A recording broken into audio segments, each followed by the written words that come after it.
Malek Shebel, nouvelle traduction du Coran, le contexte de la révélation.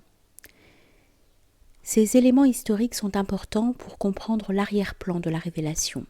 Certains versets y font directement référence. Entre 570 et 571, naissance à la Mecque de Mohammed le Qurayshite, fils de Abdallah, qui mourut peu de temps avant sa naissance.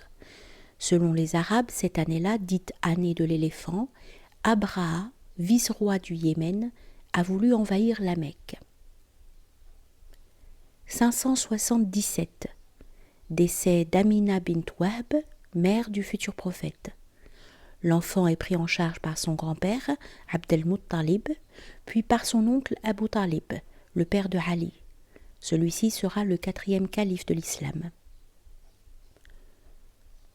Entre 591 et 592, le jeune Mohammed est employé par Khadija, une riche héritière de la Mecque, qui sera aussi sa première épouse à partir de 596.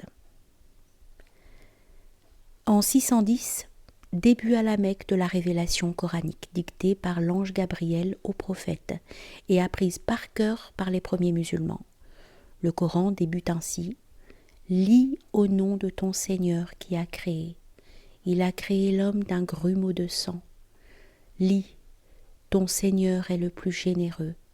Il t'a permis de tout savoir grâce à la plume, ayant enseigné à l'homme ce qu'il ignorait. » Entre 612 et 613, début probable de la prédication publique.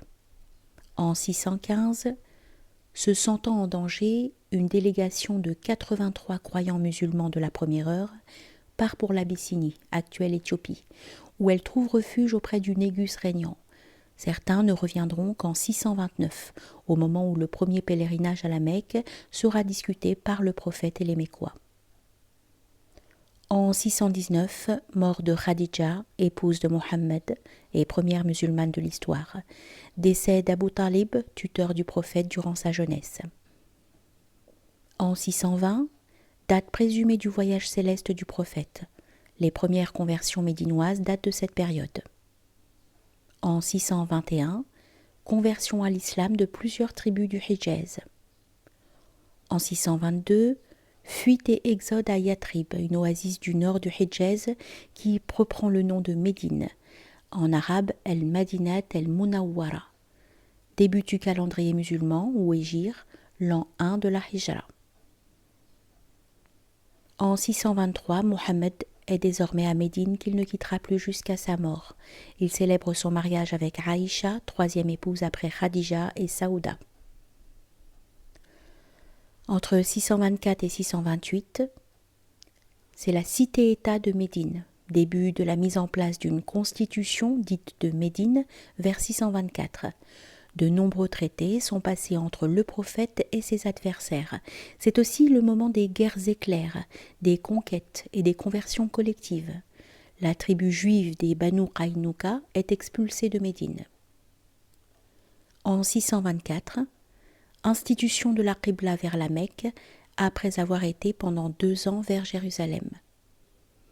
La bataille de Badr, première grande victoire de la jeune armée du prophète sur ses adversaires de la Mecque. En 625, la bataille d'Uhud. En mars, les Mécois sont sur le point de s'emparer de Médine, mais ils doivent rebrousser chemin non sans avoir semé la désolation dans les rangs musulmans. Expulsion de la tribu juive des Banu Nadir. En 627, la bataille du fossé, El-Khandaq. Pendant plusieurs semaines, les Mécois assiègent Médine et réclament la reddition de l'armée du prophète. En 628, c'est l'expédition de Tabouk. Entre 628 et 629, le traité de Hudaybiya, par lequel le prophète obtient des seigneurs de la Mecque une trêve de 10 années. Premier pèlerinage à la Mecque. L'islam voit affluer vers lui maintes personnalités importantes de Quraysh, ainsi que plusieurs tribus.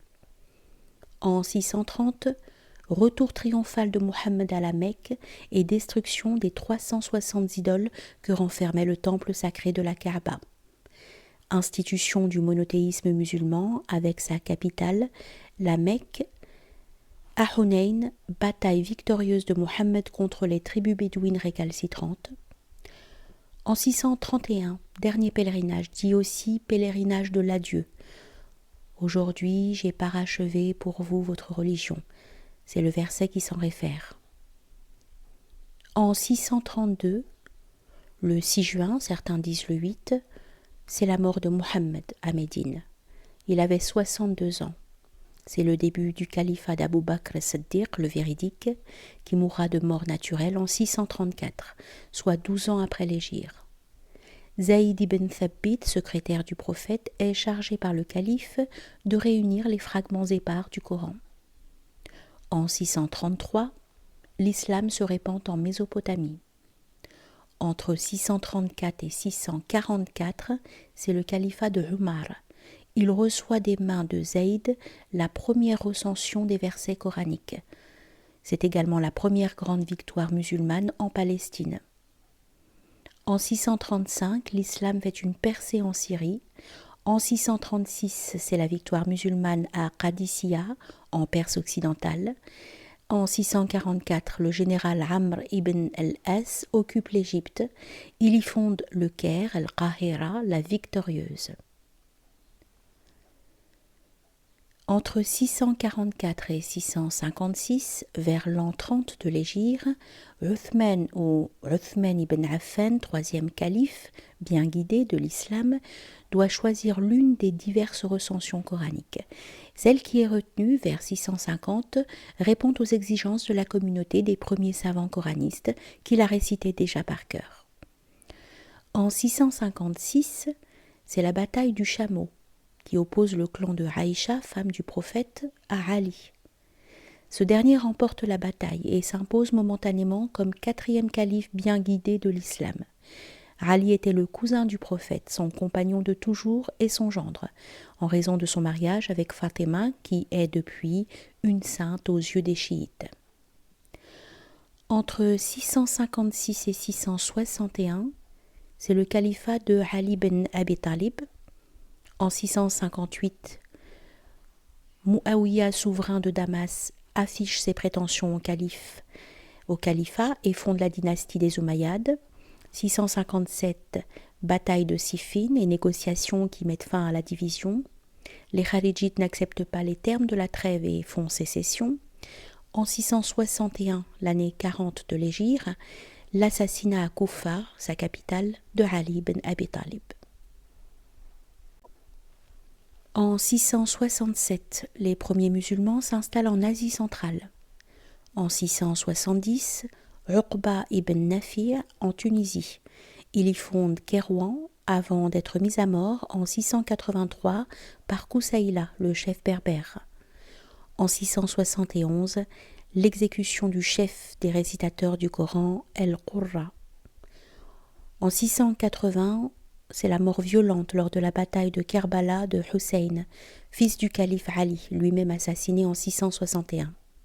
Cette mort donne encore lieu aujourd'hui à des scènes de mortification très spectaculaires. Entre 684 et 692, ce sont des révoltes kharijites en Iran et en Irak.